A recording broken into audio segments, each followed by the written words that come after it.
Hi friends, welcome to Kireeti's gallery. Today ఇంకొక snack recipe. ఇది కిరీటికి ఆ రోజు సాటర్డే ఏదైనా ఈవినింగ్ స్నాక్ చెయ్యి అని అడిగాడనమాట. అప్పటికప్పుడు సరే ఏం చేయను అని అడిగితే పకోడీ చేయి, చాలా రోజులైంది అన్నాడు. మనం రెగ్యులర్గా ఆనియన్ పకోడా చేసుకుంటాం కదా శనగపిండితో. సరే అలా చేద్దాం అనిపించింది, కానీ వెంటనే రాగి పిండితో చేద్దాం, శనగపిండి రెగ్యులర్గా మనం తినేదే కదా అన్నట్టుగా రాగి పిండితో ట్రై చేశాను అనమాట. టేస్ట్ అయితే ఫ్రాంక్గానే చెప్తున్నాను, చాలా బాగా వచ్చింది. మీరు కూడా తప్పకుండా ట్రై చేయండి. ఇది అయితే మనం ఎప్పుడో చాలా సంవత్సరాల నుండి మనకు తెలిసినప్పటి నుంచి పకోడీ అంటే ఓన్లీ శనగపిండితోటే చేసుకుంటాం, కానీ ఇలా డిఫరెంట్గా ట్రై చేస్తే బాగుంటుంది అన్నట్టుగా చేసానమాట. సేమ్ ప్రాసెస్ అంతా మనం ఆనియన్ పకోడా శనగపిండితో చేసుకున్నట్టే, కానీ శనగపిండి ప్లేస్లో రాగిపిండి అయితే యాడ్ చేసుకోవాలి అంతే. ఇది పిల్లలు ఎవరైనా రాగులు అలా తినరు కదా, దానికి ఏదైనా ఇలా చేస్తే కొంచెం డిఫరెంట్గా డీప్ ఫ్రై ఐటెంలా బాగుంటుంది కదా, అలా అన్నట్టు నేను ట్రై చేశాను. కిరీటి అయితే బాగానే ఇష్టంగా తిన్నాడనమాట. ముందుగా అయితే దీనికి ఆనియన్స్, మనం పకోడీ చేసామంటే కొంచెం ఆనియన్స్ ఎక్కువే పడతాయి కదా, అలా 3 ఆనియన్స్ అయితే తీసుకుని పొడుగ్గా కట్ చేసుకున్నాను. తర్వాత ఇందులో పచ్చిమిర్చి యాడ్ చేయలేదు, ఎందుకు పిల్లలకు కదా అన్నట్టు. తర్వాత పసుపు, ఉప్పు, కారం.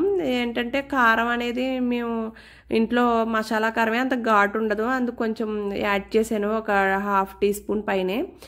తర్వాత అల్లం కొంచెం దంచుకున్నది, తర్వాత అల్లం వెల్లుల్లి పేస్ట్ వేసాను. తర్వాత పల్లీలు పచ్చి పల్లీలే, మామూలుగా ఫ్రై అయితే దానికి మామూలుగా మనకి బాగుంటాయి కదా అన్నట్టుగా మధ్య మధ్యలో తగులుతూ అన్నట్టు అలా పల్లీలు అయితే వేసాను. వేసి దీంట్లో రాగిపిండి ఒక 2 కప్స్ అయితే రాగిపిండి తీసుకున్నాను అనమాట. కానీ ఇది నేను ఫస్ట్ టైం ట్రై చేయడం కదా, అందుకు ఒక 1 టేబుల్ స్పూన్ 2 టేబుల్ స్పూన్స్ శనగపిండి అయితే తీసుకున్నాను, ఎందుకంటే బైండింగ్ అవ్వదేమో అన్నట్టుగా రాగిపిండి భయం వేసింది. కానీ రాగిపిండి శనగపిండి వేయకపోయినా కూడా బాగానే వచ్చింది అనమాట. రాగిపిండి కొంచెం ముందుగా అయితే అలా చూస్తే బాగానే వచ్చింది. ఇంకొకటి మెయిన్గా ఏంటంటే ఇందులో కొత్తిమీర, కరివేపాకు వేసుకోవాలి చిన్న చిన్న ముక్కలుగా కట్ చేసుకుని. తర్వాత మనం ప్యాన్లో ఆయిల్ పెట్టుకుని వేడి చేసుకుంటాం కదా, ఆ వేడి చేసిన మరిగి ఆయిల్ అయితే ఇందులో ఒక టేబుల్ స్పూన్ అయితే వేసుకున్నాను. ఆ ఆయిల్ వేయడం వల్ల ఏంటంటే మనకి పకోడీ, అది శనగపిండి పకోడీ అయినా ఈ రాగిపిండి పకోడీ అయినా కొంచెం గుల్లగా అయితే వస్తుంది అన్నమాట. తర్వాత ఇందులో కావలసినంత మనం పకోడీ ఎలా వేసుకుంటే కలుపుకుంటామో అలా అయితే వాటర్ అయితే యాడ్ చేసుకున్నాను. యాడ్ చేసుకున్న తర్వాత ఒకసారి అయితే సాల్ట్ చెక్ చేసుకోవాలి. సాల్ట్ చెక్ చేసుకుని ఇంకంతే, మనం మామూలుగా రెగ్యులర్ పకోడీ ఎలా వేసేసుకుంటామో అలా వేసేసుకోవాలి. కానీ దీంట్లో ఒకటి కలర్ చూసుకోవాలి. కలర్ ఇది కొంచెం రాగిపిండి కదా, బ్లాక్గా ఉంటుంది, అదొకటి చూసుకోవాలి ఎలా ఫ్రై అయింది అన్నట్టు.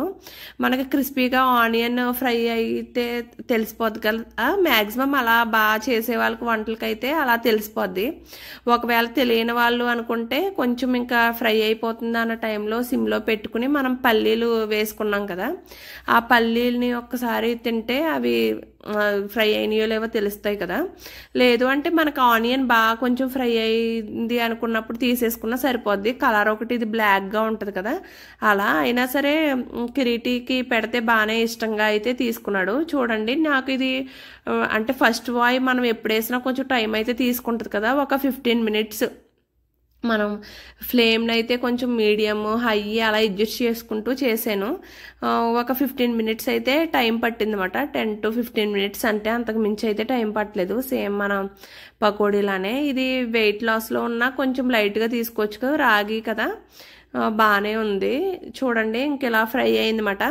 తీసేసుకున్నాను. ఇప్పుడు కిరీటి అయితే చెప్తున్నాడు, కానీ వాడివి చెప్పేది వీడియో తీసాను, కాకపోతే నేను తర్వాత వాయిస్ ఓవర్ ఇచ్చాను, దానివల్ల ఇది వాయిస్ ఓవర్ ఆడు చెప్పేది కొంచెం మ్యూట్ చేయాల్సి వచ్చిందన్నమాట.